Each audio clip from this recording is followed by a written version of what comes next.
everybody. The global supply chain is certainly changing, and I'm joined today by Glenn Jones of Bloom Global. Thanks for being with us today, Glenn. Let's just start off with, I think this is really an interesting conversation as the supply chain, as we know, has been changing rapidly. And from your perspective, talk a little bit about the changes that you're seeing, what this means long term, and then we'll get into some of the challenges. Sure. So, of course, we're dealing with COVID-19 and significant changes happening there.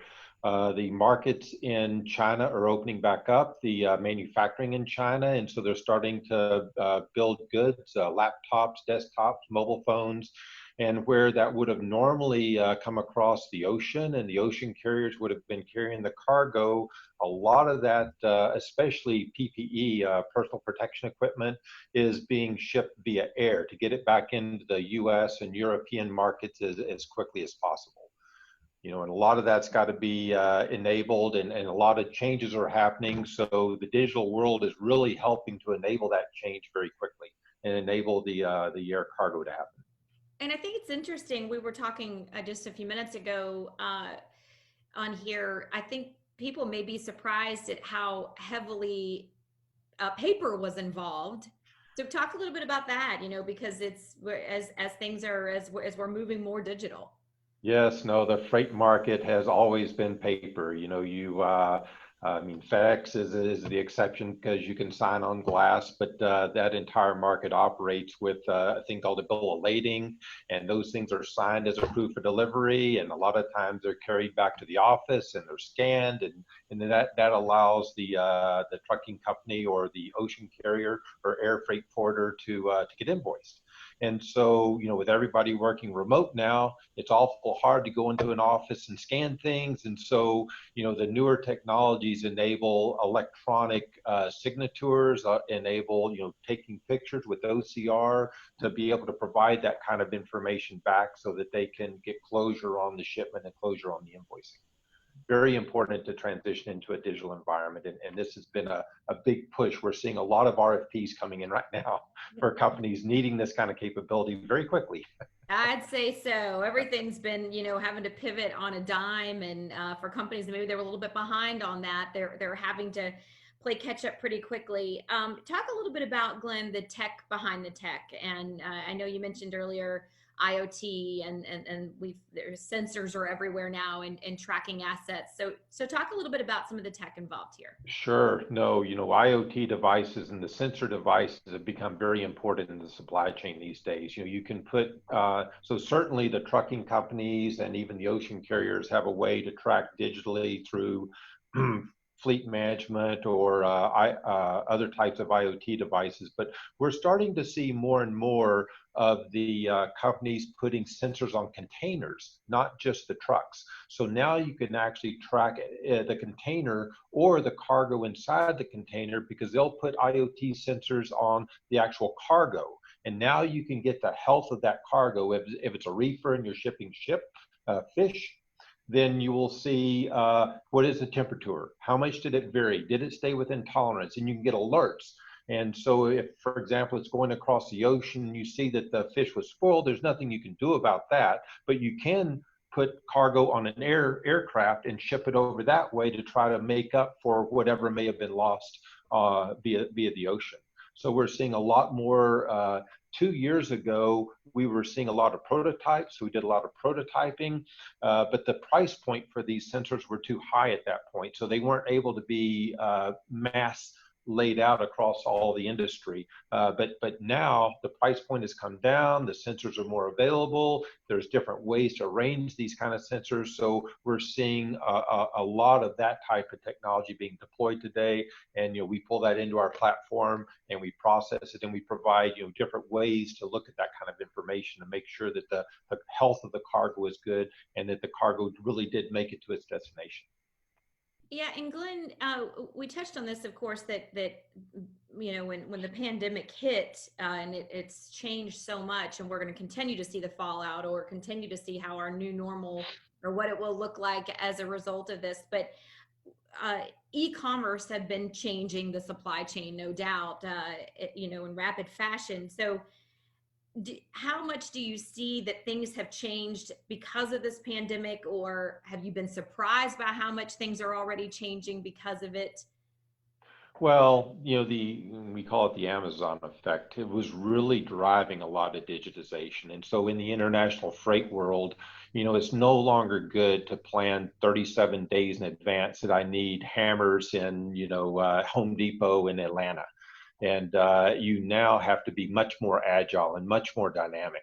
And so, the newer technologies enable you to make more decisions on the fly. We say you can make new decisions at every node. For example, I'll continue to use my example of hammers, whenever the hammers land in the port of Los Angeles, you can now make another decision. We had a hurricane maybe in Texas along the coast, Corpus Christi or something, and the hammers were originally destined for Atlanta. We can not only switch and make that destination Corpus Christi, but we can also air freight it if we need to. So, the ability to digitize and the ability to change these kind of transportations on the fly are very important to meeting. And certainly it applies in the COVID-19 and trying to get PPE to the right place in a timely manner. Ventilators, the same thing. Yeah, most definitely. I think it's amazing how much the general public, or we all, didn't understand and the significance of PPE, or even people didn't even understand what a ventilator was. And now we've just been inundated with this information, and we all seem to, it's what we're hearing about all the time. Also, Glenn, when you talk about, you know, we don't know what the future will look like with office settings, and there's so much talk about, maybe a hybrid setup will be what we see more, and some people in the office, but some offices may not go back. Twitter employees will be Absolutely. working from home. So Right. how does that change? If you're looking 6 months to a year down the road, how does that change how you all go about your business in terms of, consulting and the global supply chain in general? How does that change things? Yeah, I mean, there's no question. It is. So we were already very much enabled to work remote. Everybody has a laptop. I mean, we're global. I mean, we have development centers in India. We have development centers, and we're kind of spread out. So it wasn't huge for us. We do, still, we've learned how to do whiteboarding and things like that on the board, and that's really important. Is that the communication channels and the tools used for communication, where we would have got on a whiteboard before, we no longer do that. We do that actually online. But I think now that we've done that, we will consider, we're growing fairly quickly, and we're actually considering, okay, let's not really extend our office space and add a whole new floor. Instead, let's have a remote workforce and have areas where we can come into the office and make decisions, but then we can go back to our homes and actually do the work. And so, it changed the lifestyle. And I think a lot of companies are coming to this same conclusion, that they can, now that they've experienced and they've enabled their workforce to work remote, and it'll literally change, the office spaces and how office spaces are used, and where actually people do most of the work. Yeah, it's truly, it's been fascinating and will be fascinating to see, how things are going to change, and how we'll be impacted in the long run from all of this. Wrapping up here, Glenn, with the folks that you guys work with, and obviously such an international presence, what would you say a year from now, 18 months from now, how do you think things will be different than they are right at this moment?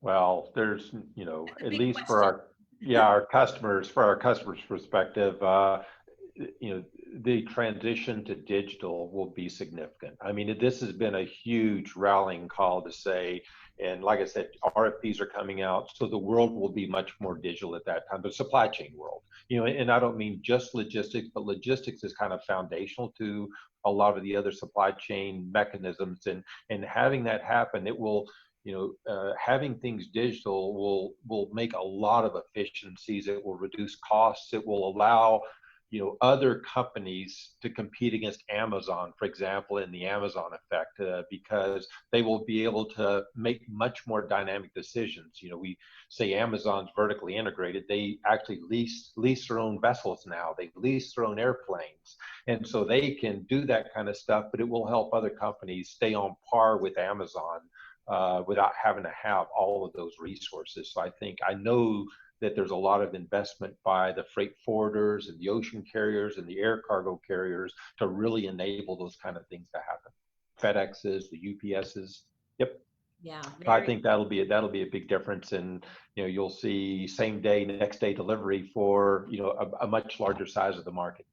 Yeah, yeah. Wow. It truly is fascinating. Glenn, I appreciate you being here with us Sure. today to break this all down and give your expert analysis on that. And we hope all of you, of course, will check out ZDNet and Tech Republic, where we have much more information on the global supply chain and how things are changing daily. Glenn, thank you again for being with us, and thank you all for watching.